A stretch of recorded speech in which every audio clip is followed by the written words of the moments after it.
ইনশাআল্লাহ। কৃষি ও শ্রমিকের মুক্তি এবং মৌলিক অধিকার বাস্তবায়নের কথা বলা হলেও যে অধিকারগুলো ছিল শ্রমিকের জন্য, যে অধিকারগুলো ছিল কৃষকের জন্য, আমাদের 54 বছরও বাংলাদেশের শ্রমিকের ভাগ্য উন্নয়নের জন্য জাতীয় বরাদ্দের 1% বরাদ্দ আমরা পাই নাই। তার মানে হচ্ছে আমরা সংবিধানের কথা বলি মুখে, কিন্তু সংবিধান বাস্তবায়ন করতে গিয়ে যে কার্যকর উদ্যোগ গ্রহণ করে কথা ছিল 54 বছরও কোন সরকার সে উদ্যোগ গ্রহণ করেনি। অনেকে আজকে বলেছেন এই বাজেট দিয়ে আমাদের কি হবে, এই অনেক কিছু আমাদের হবে। আমরা শ্রমিকরা 54 বছর বঞ্চিত ছিলাম। 24-এর 5ই আগস্টের আন্দোলনে 149 জন শ্রমিক জীবন দিয়েছে, নারী শ্রমিক জীবন দিয়েছে। আবার নতুন সরকার এসেছে, আর বৈষম্য আমরা থাকতে চাই না। আমরা দেখতে চাই বিগত 5 বছরে আমরা যদি বাজেট দেখি, সবচেয়ে কম বাজেট বরাদ্দ হয়েছে শ্রম মন্ত্রণালয়ে। আমাদের বাজেটের যে আনুপাতিক হারে আমাদের কোন বাজেট বাড়েনি। অথচ গত 5 বছর দেখা গিয়েছে শ্রমশক্তি জরিপে প্রতি বছর কমপক্ষে 20 লাখ নতুন শ্রমিক ময়দানে আসছে। যদি 5 বছরে 1 কোটি শ্রমিক আসে 20 লাখ করে এই শ্রম ময়দানে, তাহলে কেন বাজেটে আমাদের বরাদ্দ বাড়ানো হবে না? পাঞ্জাবের জগতে একটি বিশ্বস্ত নাম শাবাব এথনিক ওয়্যার।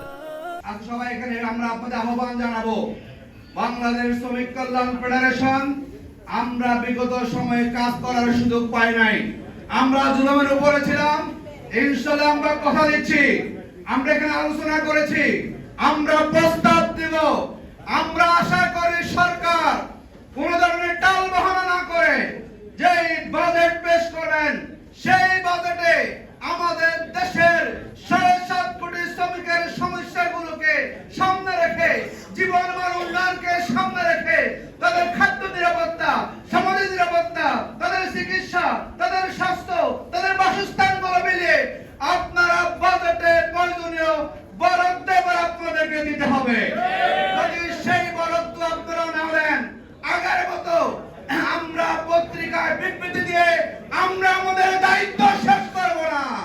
যদি আমরা বৈষম্য মুক্ত না হয়, যদি আমরা প্রয়োজনীয় বাজারে বরাদ্দ না পাই, ইনশাআল্লাহ বাংলাদেশের সকল শ্রমিক সংগঠনগুলোকে সাথে নিয়ে বিভিন্ন শ্রেণী পেশার শ্রমিকদেরকে ঐক্যবদ্ধ করে রাজপথে ভূমিকা পালনের মধ্যে দিয়ে শ্রমিকের ন্যায্য আদায় করে ছাড়বো ইনশাআল্লাহ। আমরা আশা করি সরকার আমাদের কথাগুলো শুনবেন এবং আসন্ন বাজেটে আপনারা শ্রমিকের কর্মসংস্থান, চিকিৎসা সহ ন্যায্য মজুরি সহ আমরা বলবো কমপক্ষে বাজেটের 10% বরাদ্দ এই সেক্টরে দিতে হবে। 1% 0.5% বাজেট দিয়ে আর শ্রমিকদেরকে ফ্যামিলি কার্ড দিয়ে 73-73টা করে তুলবেন। আমরা কৃষক কার্ড চাই না, ফ্যামিলি কার্ড চাই না, আমরা ন্যায্য অধিকার পেতে চাই। ন্যায্য অধিকার না দিয়ে টাল বাহানা করে ভিন্ন দিকে দৃষ্টি ঘুরিয়ে আমাদেরকে অনুকম্পা ভিক্ষা দিবেন। আমরা শ্রমিকরা এই ভিক্ষা